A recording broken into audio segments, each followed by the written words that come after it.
Hi everyone, this is Andy from Muscle Soleil, just giving you a quick preview on the current state of DynoFoliage.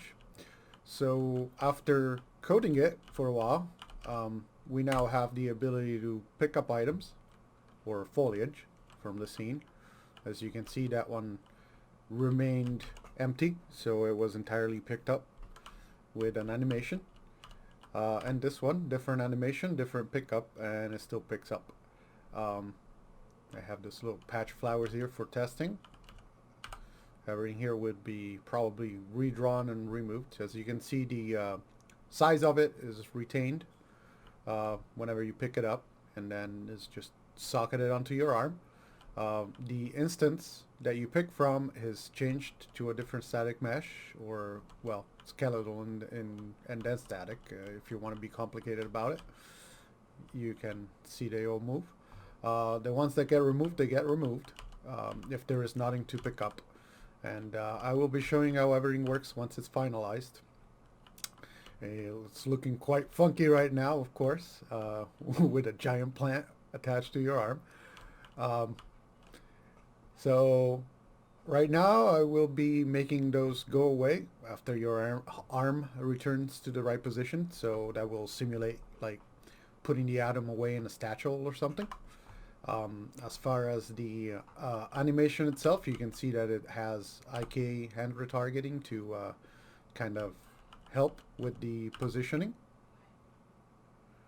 And you can also see it better here probably, where the position for it is up high.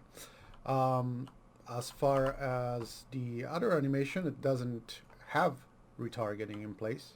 It's just a montage for picking up.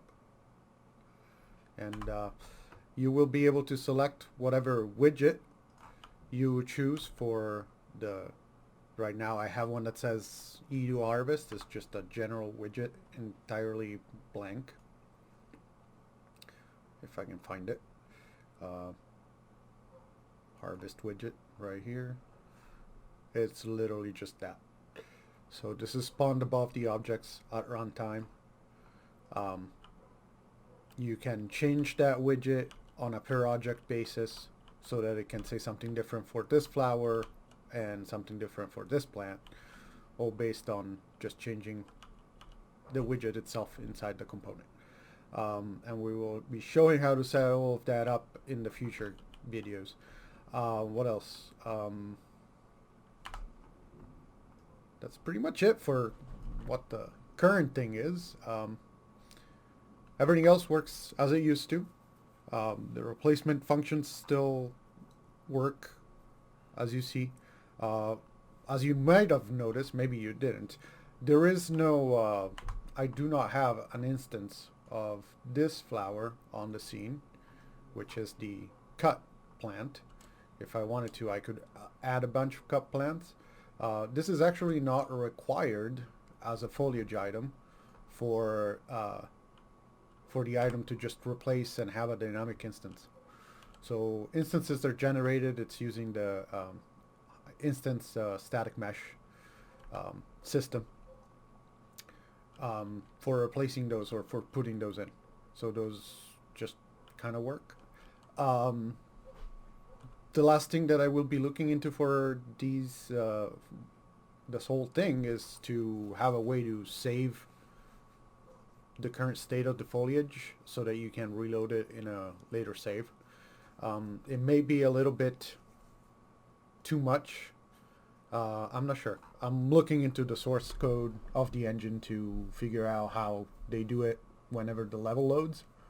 And I'm probably going to try and append or reuse that to create a special, it might need to be a full-on C++ implementation for that.